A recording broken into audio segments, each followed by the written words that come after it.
and with you unofficially becoming an old guy today, and your first grandchild arriving soon, the division commanders and I thought we'd get you something that was a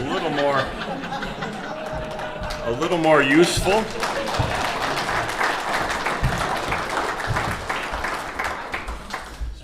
And if you could speak up, that'd be great. Yeah. A little more useful for your days as a grandpa, and I think it's the right size. That will suit you well. In 2010, it was a meeting in this room. I remember being there. Sheriff Anderson came back from his annual spring vacation trip and announced that he would be retiring at the end of the year and not seeking re-election. And as we went around the table, Jim made it clear that he would be running for sheriff later that year, and was ultimately elected in November of that year as the 17th Sheriff of Anoka County, taking office January 3rd, 2011, 12 years ago today. Jim has been a prevalent voice for law enforcement, acknowledging the need for the field as a whole to be better and adaptive to change, while also spending countless hours speaking with legislators about ensuring that change is done properly and will produce the desired results and not unintended consequences. As you have heard, Jim has packed a lot into an incredible career, and I've only scratched the surface of the impacts that he has made on so many fronts. But if you leave with nothing else from today, please remember that Jim cared for everyone, his staff, partners, those with views much different than his own, and particularly the community and citizens we serve. At the heart of every tough decision he made was what was at the best for those who elected him and who he so proudly served. On behalf of Chief Piper and Chief Thompson, who are the Chair and Vice Chair of Anoka County Fire Protection Council, I've been asked to say a few words. Sheriff Stuart has been very supportive of the fire service throughout Anoka County, as demonstrated by his personal involvement in attending many meetings and taking up many issues that we've had. Also, he's been a strong advocate for the investigation team that we put together. It's been very successful, and if I'm not mistaken, there's 2 or 3 deputies on that team. So we appreciate the support there. On behalf of the Andover Fire Department, I'd like to commend Sheriff Stuart on the progressive and collaborative culture present in your organization. It's very unique, if you will. I've worked for a few organizations in my time, and this is probably the most collaborative I've seen between law and fire. I have had the true privilege to chair Anoka County's Public Safety Committee for the last 10 years. Sheriff Stuart took the reins as Anoka County Sheriff 2 years prior to me arriving on the county board. So we've had many years of working together, and I can truly say that it's been a rewarding relationship for me and my fellow board members. Over the years, I've seen the respect that Sheriff Stuart has garnered, not only countywide, but statewide and even nationwide. His commitment and dedication to law enforcement and community involvement has been evident throughout his entire career. Sheriff Stuart has upheld our Constitution, our morals, and he's worked tirelessly for the residents of Anoka County, because here public safety is a priority. Don't know me. My name is Brian Podany. I actually spent over 20 years here. Prior to my departure about 5 years ago over to the city of Blaine, and where you guessed it, I'm now, I think the people in blue are like this, a keeper of the city, okay? All right, and please note I did shine my boots today, my gig line straight, made sure I had no loose threads, everything. But I'm not going to cut my hair for you. You know that, right? You'd expect that after 25 years. So, anyway, I met. Can I say Jim now? Okay. Anyway, I met Sheriff Stuart back in the mid '90s when I was a special deputy here, and subsequently a deputy. Over the years, we were fortunate to be partners in many different things, and then later worked for him. And we not only on patrol, but SWAT, honor guard, a lot of things. Okay, and I always say everything you did 100%. You were the embodiment of always pushing to make things better. And that didn't, whether it was as your partner, as your subordinate, it never went unnoticed. And certainly made things better along the way. And I got to know you very well over the years, maybe sometimes a little too well. You remember, where were we, Salt Lake City? Salt Lake City, we went to the National Sheriff's Conference one year, and we took a drive up to the Olympic Park to see that one day. And we did, with then Sheriff Anderson, we did a bobsled ride. Right? Imagine 4 grown men fitting into a bobsled. That was a little tight quarters. In preparation today, I solicited some comments from some of the other chiefs, and I wanted to just pass on some of the comments that some of the other ones made here. From Chief Austin from Columbia Heights. I'm guessing Jim did the same thing with you when you were appointed chief in Blaine. One thing I remember was at Chief Nadeau's retirement party in Heights, and Chief Austin was taking over as acting chief. He made a point to seek me out. It was the first Cleo to hand me his business card with his cell phone to say, call me anytime, day or night, if anything is needed. That anytime, anywhere mentality shines through during his term as sheriff. Whatever he could provide, he would, and we would worry about the details later. That's pretty rare and what continues to make Anoka County unique.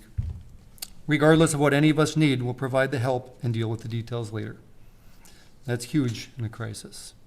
One of the other things that actually really stood out to me about Jim, when we weren't talking cops as younger men and talking about cop stuff or Art Bell, he spoke a lot about his faith and his family, which for me, those are two things that are very near and dear to me.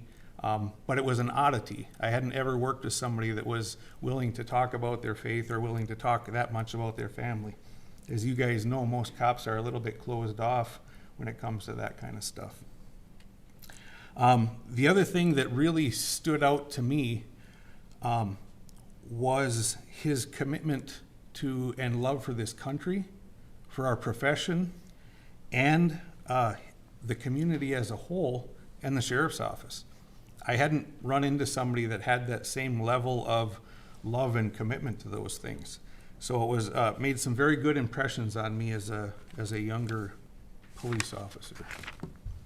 I remember Jim from my first dealings with him on day shift. He was my first training officer. Jim and Mike Chikaki were the first two that I remember because they wore their uniform unlike anybody else, with a sense of pride. Their brass was always polished. They were confident. I don't think Jim ever had a day where his hair didn't look like it was freshly cut. Now, after I find out why, his wife does his hair, so I figured that out. But he was always somebody that was pressed, polished, and was confident. And there's something about him that was also significant, is that he was intentional. Everything that Jim did and everything about him was intentional.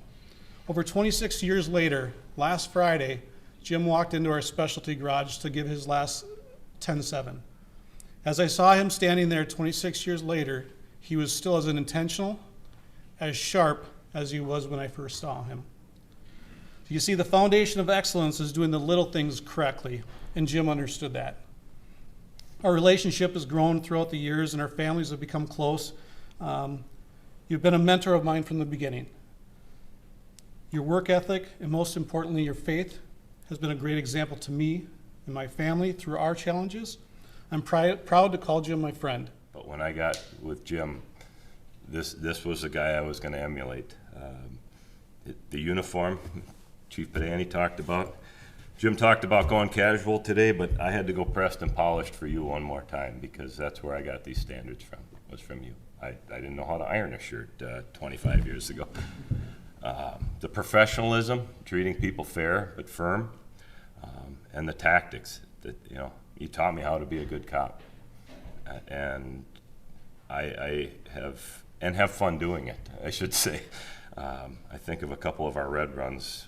93X could only go so loud on a couple of those red runs when I was in field training. My most lasting impressions are his genuine compassion for people, and as you've heard from a few of the speakers today, he truly walks that walk. Jim always asked and listened about your weekend, and I should hesitate on listened because a lot of people ask about your weekend, but you listened. And finally, his commitment to the people of Anoka County. Jim truly feels honored to have worked for the citizens that put him in office, and as he often stated, they are my bosses, and that is so true. You don't have to go very far into social media to see his wide-reaching impact. that he's had with the citizens, and he's so well known and loved through Anoka County. I cannot believe this day has come. I also can't believe that this many people have nothing better to do on a day when it's this terrible of weather. My family, my beautiful bride Lisa, my amazing daughters Kendra and Kristen, and their guys, Joseph and Tony, my bonus sons, if you will, and some family not able to be here today due to weather or distance or both. Our son Michael in Florida, my mom and stepdad in Texas, and my dad and stepmom in Wisconsin, and my in-laws who have certainly been with me for decades as well, and I know that they are all here in spirit. You know, retirement's a day that we all long for, we plan for, and we even dream about, and then it arrives, and we aren't always sure that we're ready to leave. But it's okay, Sheriff, I promise I will leave. I will leave. But it's not just a job. Public safety is a calling, and a choosing to run for sheriff has really brought that service to the next level. In addition to overseeing a complex office, the community relationships, as Kevin said, take time and effort too. And my bride has had to fight for my time over the years due to the constant community events and the after-hours phone calls and Facebook tags and texts and Messenger and all those other things that we wouldn't think are even I didn't used to think would be a way that somebody would reach out to me about law enforcement related matters, and suddenly we're in this social media world and you're available 24/7, and downtime very seldom exists. I've often described this role as the balance of guilt, because there's always somewhere across the region something that someone has called and said, "Hey, Sheriff, we'd love for you to be there." And if I go, I feel guilty about not being with my family over the years. And if I don't go and I'm enjoying time with my family, I feel guilty about not accepting that personal invite for something that is important and also matters. But this role is also a huge privilege. It is routinely humbling as I ponder the degree of trust that has been bestowed upon me by the people of the county, and it has been my honor to serve and to protect the citizens of Anoka County and beyond as the sheriff. And as I glance back, I'm just a punk kid from St. Paul who never should have probably been able to stand before you in this capacity, especially since even after entering the profession and people talking over the years about, "Yeah, have you ever thought about?" No. I repeatedly said I would never want to be the sheriff. I mean, after all, who would? Sorry. I mean, right? We know, and there's several sheriffs in the room, you know the commitment it takes. And after watching that for a lot of years, I wasn't sure I was that guy, not because of the commitment, but because I didn't care if my name was on a sign. I didn't care if I was that guy. And growing up in a pursuit of law enforcement from the time I was an explorer and the Marines and whatever else, I was just never that guy. And so suddenly to stand before you today is, I still don't know how it happened. You heard a little bit about my history and the roles that I've been allowed to hold. I truly have been blessed. As I said, I was an unlikely candidate to run for office, but I had and Diane is here, and I was out on a frozen lake many years ago and had a God moment in which I was led to run for office so many years ago. And not that I would ever win or be the sheriff, but that I was supposed to run. And apparently it was the right thing to do. And God's been faithful ever since and opened more doors than honestly I could have ever imagined. So my takeaway remains, and I've told my kids many times, life is always better when you try to align your life plan with God's will. And as I heard some of our accomplishments mentioned, I just kept thinking about the team that made each of these possible. You know, we expanded our community events and our outreach and our involvement, and we led during some of the most challenging times in the history of American law enforcement. And we established numerous new programs, many being first in the state. And that doesn't just happen. It takes hard work and resilience, and it takes a team. And I've been wildly blessed to have served alongside the public safety dream team. There have been many awards for our great staff and some of my personal accomplishments, but I can assure you I'm not trying to dislocate my shoulder by patting myself on the back, because I know that on the contrary, None of these things could have been remotely possible without the support and the backing and the guidance from not just an amazing team, but my incredible family at every step of the way. I've been blessed beyond my wildest imagination, and like I said, God has been wildly faithful to me as I tried to be a faithful servant. If He opened a door for me, I tried to walk through it, even if I didn't always want to, and there were plenty of times I didn't always want to. But I learned that with each reluctant stride, I stepped beyond my comfort zone, and I learned new things, and I grew. And I found that He had a plan to use that new knowledge to help me serve in new ways. Years ago, I was told that you can only coast in one direction. Let it sink in. That inspired me to not be someone who coasts, well, really at all, but to keep my foot on the gas. And in recent years, our team found themselves in many new environments. And some were opportunities to be ambassadors, as you've heard. Others were based on necessity because the world around us seemed to be breaking apart. We've been present during the chaos of DAPL in North Dakota at presidential inaugurations, and the last few years have been one hell of a decade, right? I mean, with the riots and the civil unrest, the ongoing protests after that, Line 3, and a little thing you probably all heard about, COVID. Yeah. All of these challenges led to new laws, policies, procedures, and operations in all of our 6 divisions, and in each one of those categories. It really turned our world upside down, and our team rose to meet every challenge. And through it all, our team has shone brightly. And the ACSO team accepts challenges head on and sees them as opportunities. Opportunities to learn, to grow, and to find new ways to reach out and to serve others. And as a result of those challenges, we have expanded training, improved equipment, and experienced constructive dialogues with protesters. And if I had a couple of hours to share all those stories, I can tell you that when we walk into a hostile environment of protesters, that ends up turning into hugs and shared tears and even prayer. I learned that a willingness to accept challenges as opportunities can really be a powerful thing. See, we became the short-term primary security for the Minnesota Twins at their stadium, and they even asked ACSO to stay on because of the great work done by our ambassadors. In fact, 2 other pro sports teams then reached out and asked if we would step up because of Team ACSO's performance. And as flattered and proud as I was of the team, for many, mostly obvious reasons, I declined. ACSO has even become a known commodity at the national level for our model programs and our commitment to service that exceeds expectations. I routinely get calls from CLEOs around the country seeking guidance on a program that they are looking to model after us. I'm also grateful for the partnerships with the other county departments, our colleagues in facilities management, county highway, corrections, parks, literally all of the county departments. Our county attorney's office has been a great partner, and I see County Attorney Palumbo in the back and Brian Franz and incoming County Attorney Brad Johnson. We got a lot of great partnerships there. And all of the county departments and office have proven their worth as trusted partners, and we thank you.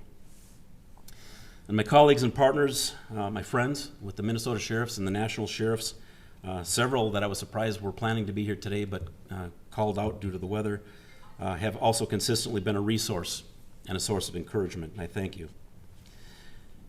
And you heard from Chief Podany earlier. I tell you, the Anoka County law enforcement family and all of our public safety partnerships, fire, EMS, our dispatchers, are all second to none. And that is not just an expression, that is a fact. And we work together like nowhere else. And I've actually had sheriffs when I was working at the national level doing some of those things that implied I was lying or at least exaggerating when I talked about the strong relationships I had with our police chiefs and our fire chiefs. They just couldn't even get their head around it. And again, many are here today, and I thank you so much for taking the time and for being amazing partners. Then the amazing team at the ACSO, across the 6 divisions and numerous specialty units who stepped up to the plate and met every single challenge head on. You shone brightly and always strive to serve with excellence. And you have and will continue to make me proud, and I thank you. The Superior Command Staff, who leads our office with honor and integrity, You saw some on stage today. There's a whole onslaught of just highly impressive leaders and individuals who have supported our vision and met our mission. And over the years, they taught me to never let success go to your head and never let failure go to your heart. Thank you.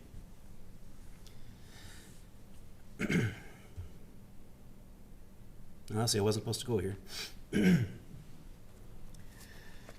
I want to say thank you to several of my mentors in the room. I see Sheriff Podany and Sheriff Anderson, Sheriff Hutton, Sheriff Braastad, so many, Sheriff Thyan, I know I missed somebody, I apologize. So many of my colleagues and partners who have been there over the years and showed me not just how to navigate the unique challenges of leadership, but of being a sheriff. And I thank you for that. And above all, a family that made every challenge and obstacle bearable. My parents, who have always been my biggest fans, right? Our strongest supporters, except for these guys. For Michael and Kristen and Kendra, I'm sorry that I wasn't at every activity that you were a part of growing up.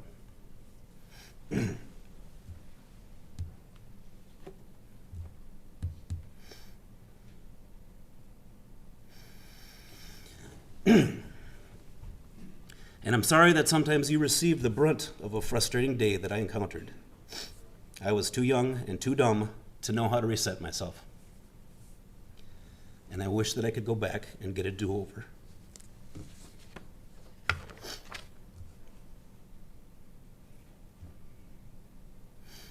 didn't think I was going to lose it. How about that?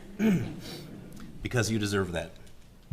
You are all such incredible young adults, and I'm very proud of you.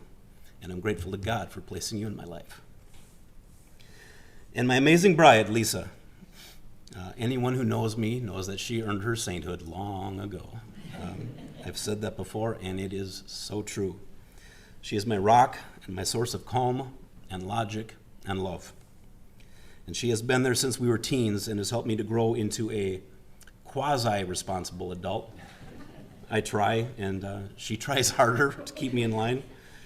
Thank you for being such an amazing partner and my best friend. And I trust that the best is still ahead of us and is yet to come. And to our new sheriff, Sheriff Wise, congratulations again.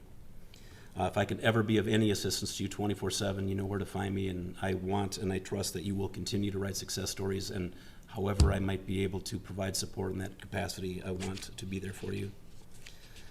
Also would remind you, never take the job for granted. Our citizens deserve that you never fully relax, because the attacks in our communities never end. Your time for relaxing will come, and I promise I'll be waiting right there for you for a cold one, and I'll probably be wearing a Hawaiian shirt if all goes well. Can I get a Diet Dew, please? And for those who know me, I can honestly say I'm surprised that I have not been able to get a sponsorship from Diet Mountain Dew over the years. Because I didn't even realize how bad it was until you start looking back through photos going, I've always got one in my hand or on the podium next to me. And still no sponsorship. But someday I want to meet their quality assurance manager and kiss them square in the mouth. That's good stuff. I've often said that I believe we are all given an opportunity to make a difference in our communities. It is what we do with that opportunity that defines us. And everyone that I've mentioned today has chosen to embrace that opportunity, and it has been my honor and my privilege to serve alongside of them as they make the world a better place. The world would be a much happier place if we all focused on the good rather than what is wrong, and what unites us rather than what separates us, and to start sharing success stories rather than gossip. I recommend you turn off social media and turn on a productive conversation. There's much to celebrate, but this profession keeps showing us the evil underbelly of society and can take its toll on our protectors. So I would ask that you please keep them in your prayers for protection, resilience, peace, and even happiness. I thank you all so much for coming today. I am truly humbled by your presence. And while I'm not done serving yet, my time in this role has come to an end. I will miss this office dearly. May God's plan for each of your paths become clearer as you seek Him. May He grant you the clarity, strength, and courage to accomplish what He sets on your heart. And may He continue to guide our leaders and protect our protectors as they strive to protect and serve the community in a manner that preserves the public trust. Thank you. Information for all cars. Please switch to Anoka TAC 1 for 1001's special 10-7 announcement. Once again, information for all cars. Please switch to Anoka TAC 1 for 1001's special 10-7 announcement at 1335. 101. 101. 101, as I come to the end of an incredibly blessed journey of service to this county, I want to thank each of you for your partnership, your support, and your friendship throughout the years. Our public safety team, in every role, all make a difference in our communities every single day, and we owe you a debt of gratitude and our undying support. You've been through the most challenging times in the history of American law enforcement, and the Anoka County Protectors didn't just survive, you thrived, and you served sacrificially with honor and pride. Lauren Johnson once said, "You become elite by choice, not by chance." And the law enforcement community in Anoka County is second to none because of the choices that have been made. Choices to work together like nowhere else. Choices to embrace our calling to serve others. And choices to not accept mediocrity as an option. Moving forward, continue to be brave and courageous. Your service matters, and so does your perspective. Make your voices known in local, state, and national matters. As you bring peace and safety to our communities, so should you bring perspective to our lawmakers and elected officials. I personally want to thank you for answering the call, and I thank you for making my journey so blessed. May God bless you and keep you, and your wonderful families safe, and may He inspire you to be prepared more for post-retirement than even for retirement, because your eternity matters to me. You will forever hold a special place in my heart, in my thoughts, and in my prayers. Godspeed, heroes. Stay safe and keep up the good fight. 101, badge 122, 10-7.